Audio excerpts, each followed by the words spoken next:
Bienvenue à tous pour cette nouvelle émission Racine. Christiane Singer, c'est un plaisir de partager cette rencontre avec vous. Vous avez 13 romans et essais à votre actif, dont plusieurs ont d'ailleurs été primés. Alors, dénominateur commun, ils sont tous habités par une certaine recherche du sacré. Et pourtant, vous vous définissez comme une athéiste aimante. Qu'est-ce que ça signifie ? Faut commencer par le plus difficile, c'est comme dans la vie. Je veux dire, j'ai fait surgir cette remarque dans une situation donnée. Hein. J'entends athéiste comme sans représentation de Dieu. Je trouve que la chose la plus terrible, c'est ce piège qui se referme en faisant clac. Et en prétendant, en croyant tenir Dieu, dans chaque tradition, dans chaque religion, il y a un moment, il y a d'abord la rencontre véritable du sacré, et puis à un moment, il y a la fermeture qui se fait, on croit le détenir, on a détenu la vérité, comme on parle d'un détenu en prison, et à partir de ce moment-là, toute la vibration du sacré a disparu. Comme par magie. Et quand je parle d'un athéisme aimant, c'est le A privatif, comme on le trouve dans le sanskrit, qui simplement interdit toute représentation. D'ailleurs, Maître Eckhart l'a défini de façon extraordinaire en disant « toute représentation que nous avons de Dieu n'est radicalement pas Dieu ». Et c'est dans ce sens-là, je suis dans cette liberté du surgissement, de la rencontre du divin dans chaque instant. En ce moment, dans notre rencontre, puisque toute rencontre crée cet espace entre, qui est la définition même, probablement, de cette présence-là. Alors, on sent à travers toute votre personne, en fait, que vous avez besoin, que vous avez envie de transmettre. Qu'est-ce que vous avez envie de transmettre ?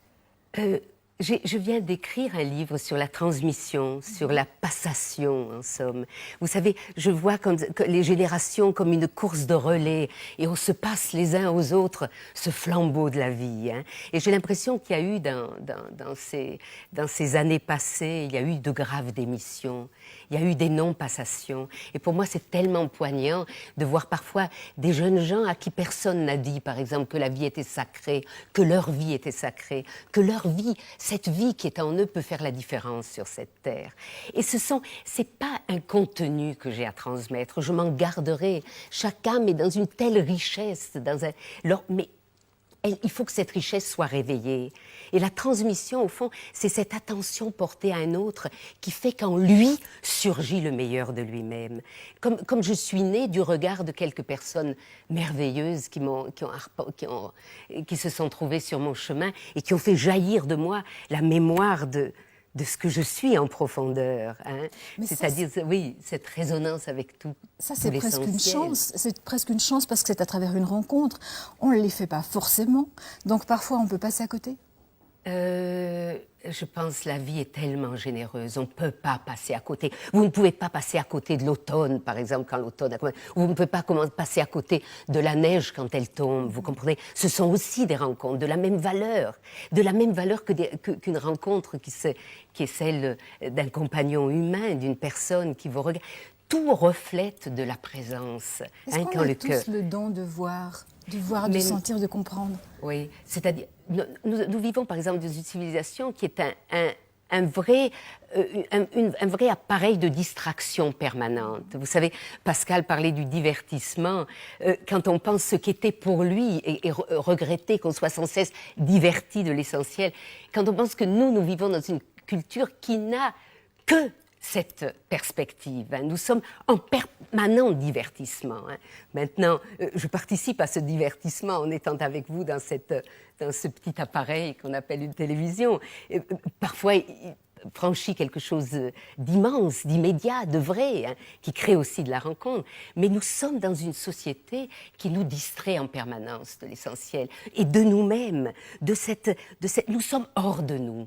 Voilà, ça dépeint vraiment cela. Nous sommes en permanence arrachés dehors, alors que cet ancrage, cette richesse qui nous habite, elle a besoin d'être reflétée dehors pour que je reprenne contact avec elle. Alors pourquoi on a si peur ? Pourquoi on court tellement ? Pourquoi cette immobilité nous paralyse ? Oui, parce que nous ne sommes pas mis en relation avec cette profondeur par le type d'éducation qui est le nôtre. Hein.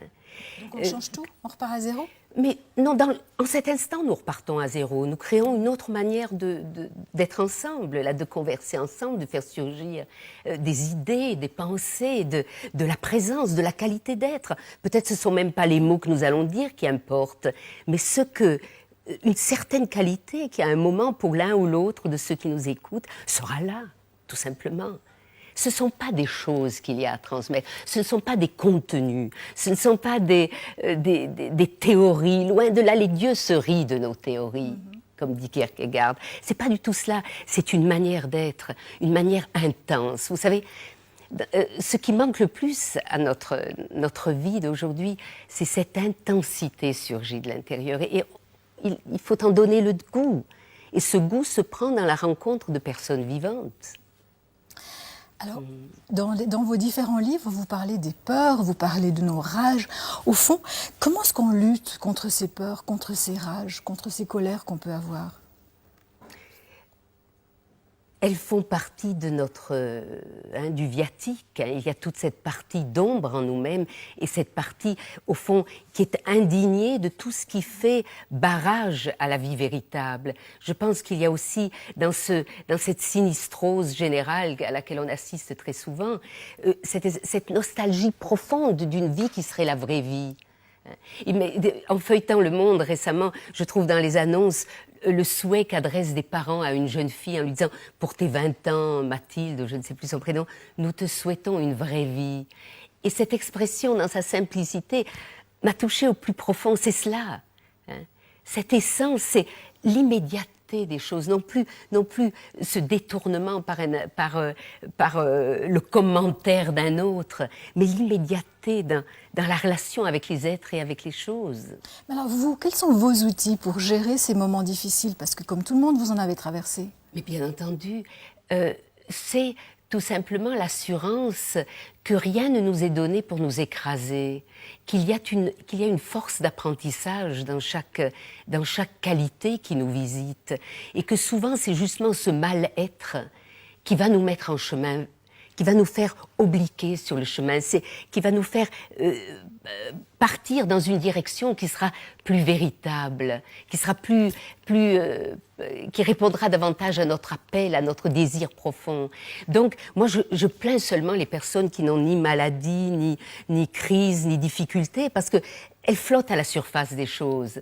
Je trouve quelqu'un qui n'a jamais été confronté à une difficulté, à une maladie, par exemple, il lui manquera quelque chose toute sa vie. Je vous comprends bien, mais c'est vrai. C'est évident que ça peut paraître provoquant de l'exprimer ainsi, mais mais je pense que quand quelqu'un est dans le malheur, quand on a perdu un être cher, par exemple, on ne peut pas entendre, ces choses-là. Elles amèneront peut-être quelque chose de positif au bout du chemin, mais quand il faut le vivre, on s'accroche à quoi ? La traversée, vous savez, ces propos que je viens de tenir, ils sont irrecevables par quelqu'un qui est juste dans la souffrance, qui est dans l'acidité, vraiment l'intensité de la confrontation avec le manque, avec la souffrance, quelle qu'elle soit. Mais c'est par la suite, nous nourrissons cette souffrance. Elle se modifie au cours de l'existence. Si nous cessons d'y être totalement identifiés. Je vous raconte simplement cette petite histoire qui m'est arrivée récemment. Une femme que j'ai rencontrée qui avait un rayonnement extraordinaire et qui m'a raconté son histoire, ayant perdu son seul enfant. Elle a vécu pendant des années dans une prostration totale. Et un jour, passant devant un miroir, dans un immeuble où elle allait visiter une amie, elle voit ce visage complètement ravagé. Elle s'arrête un instant et dit « Voilà le visage d'une femme qui a perdu son seul enfant. » Et dans cet instant où elle se désidentifie une seconde pour contempler de l'extérieur, comme s'il y avait quelqu'un qui était extérieur à cette souffrance qui lui avait survécu, en somme. En cet instant, me raconte-t-elle, s'est engouffrée en elle la grâce. Et elle a comme entendu la voix de cet enfant qui lui disait « Mais maman, vis, arrête de porter mon deuil. Partout où tu verras, où tu rencontreras la vie, je suis là et je te regarde. » C'est ce jeu, quand nous cessons d'être complètement dans une crispation d'identification avec notre souffrance, alors seulement peut s'introduire une autre dimension. Donc cette grâce, au fond, on peut l'acquérir que seul. Personne ne peut nous la donner. Non, une grâce ne s'acquiert pas, hein, on la la recevoir, reçoit, elle ne s'acquiert vraiment pas. Mais parfois c'est dans le regard de l'autre, dans la compassion de l'autre. Le témoin d'un malheur ou d'une souffrance, c'est un rôle sacré. Hein. Celui qui vous écoute, celui qui reçoit l'histoire de votre souffrance, change immédiatement le paysage intérieur, c'est-à-dire ce qui était crispé, ce qui était durci comme une fixation de pu, se met à couler, se remet dans l'affluence. Et la guérison commence dans ce passage de ce qui est dur à ce qui coule. Que ce soit les larmes aussi, hein. C'est cette transformation-là. Dans Les 7 nuits de la reine, vous écrivez Vie et mort, j'ai retrouvé le oui qui accueille tout, qui n'appelle rien de ses voeux. Qu'est-ce que vous entendez par là ? Vous savez, nous sautons d'un univers à l'autre. Hein. Il faut avoir vraiment le pied marin pour suivre ce rythme. Là, par cette remarque, nous arrivons au fin bout de l'existence ou de l'expérience humaine, lorsque nous sentons que tout ce qui était de l'ordre du déchirement, tout ce qui était les deux visages du Janus de toute chose, hein, le matin, la nuit, l'obscurité, la lumière, la maladie, la santé, la souffrance, la joie, les larmes, le rire, tous ces opposés à un moment vous apparaissent subitement dans cette lumière saisissante. Ils sont les deux visages d'une seule unité. Mais ça, vous comprenez, c'est une question comme celle-là, elle me demanderait de faire un détour incroyable. C'est vraiment l'instant où les opposés font tchac et coïncident.